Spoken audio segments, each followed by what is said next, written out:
Bringing my sons into reality, Debbie was not raised in reality. Those church people pampered her because of who her parents were, and she narcissistically expected that from the world. Brandon and Luke have met reality in the military, where Luke, exited as a captain and is a major in the reserves, had to manage men who lied to him, who wanted him to sign letters of recommendation when they did stupid crap regularly, so he understands that part of the real world. But the church part is probably harder for him. It was for me. He said he is going to church this weekend and I said, "What church do you go to?" And he said, "Grace Bible, where you went at one time, until you went to parenting class and they promoted hitting your children, and you told me you quit going after that." Luke actually listened when he was a kid. So I opened the gate wider, and said, there was also discrimination against single men there, but that happens everywhere. When I first went to that parenting class, I went to the back table and filled out my own name tag and sat down. Right as I was sitting down, a couple, man and woman, walked in and two greeters stood up and rushed to greet them and help them with a name tag. Boom. I got used to it, it's how things are. But more that I opened Luke's eyes to.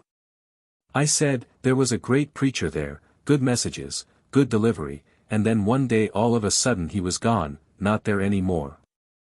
I figured it had to have been a scandal, but I was not with the in crowd, so I didn't know what happened. Luke knew, as an adult. As you'd guess, an affair, and Luke's key word was that he was non-repentant of. That's the key down here for healthy people, they are repentant.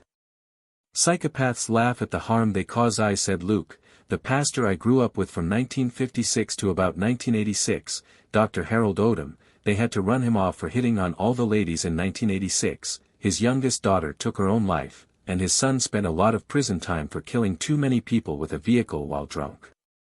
It's a hard life for everyone, and family is where a lot of stuff gets screwed up. But I've told all my sons the idea is to never expect perfection, or attempt to display it, but to improve the generations. By working on our own crap instead of projecting it by pretending we don't have any. Which gets back to Luke's point about the error of non-repentant. Odom was in total denial. Pretended no error.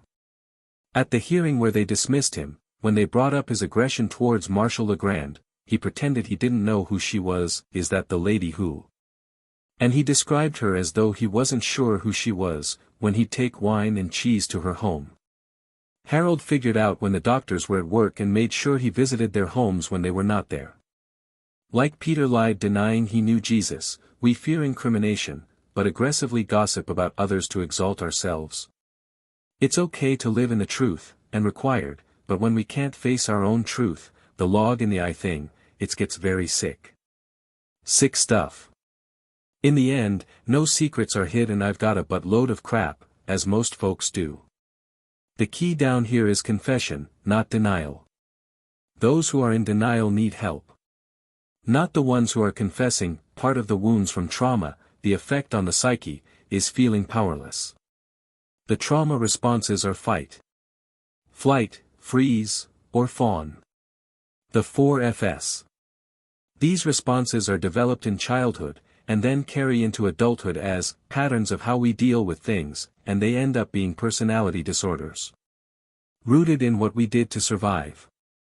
When we no longer feel fear, or feel powerless, all that crap goes away, but otherwise it runs us. I suspect that's what affected Helen Hope's nervous breakdowns that she told me she'd had.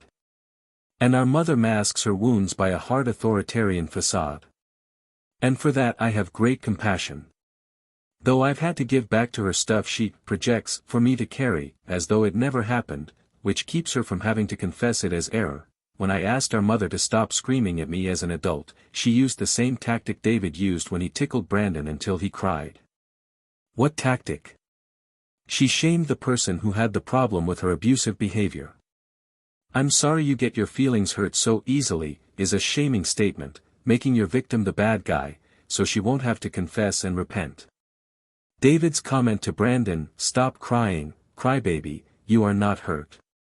David shamed Brandon, instead of saying, I'm so sorry. Brandon should not have done that. Where did David learn that tactic? In his family of origin, where we learn good grammar and bad grammar etc., improving the generations by seeing what needs improving. This was back when David tickled toddler Brandon and kept tickling him, while he was hollering, "Stop, stop," until he cried.